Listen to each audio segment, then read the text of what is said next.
Kanish, Nathan Kanishkan, Muhammad Syafiq Fikri, Muhammad Aiman Najmi, dan juga Umar Osman. Muhammad Syafiq Fikri. Sudah pun melepas sekarang ini. Siapa yang sedang melalui perlombaan untuk 100 meter yang pertama.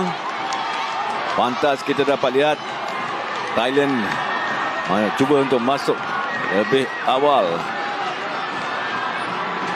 Cuba untuk melepasi ataupun mendahului perlombaan ini.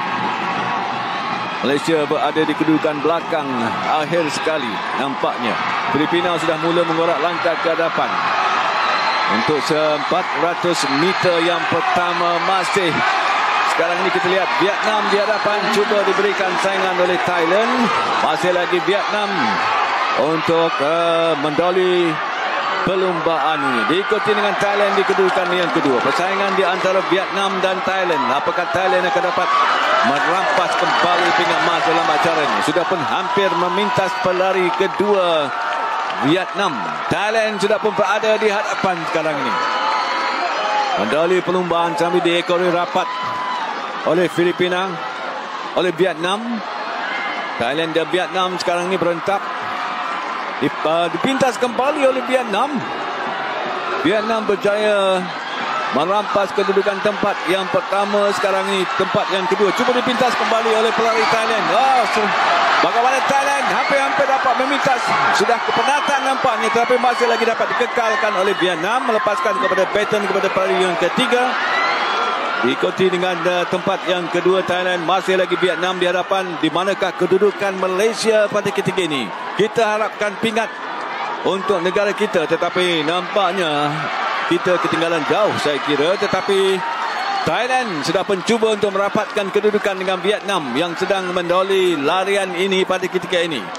Menuju ke pelari yang ketiga untuk Vietnam. Makin memecut pada kali ini, cuba dihambat, cuba dikejar di situ oleh Thailand. Vietnam masih lagi di depan.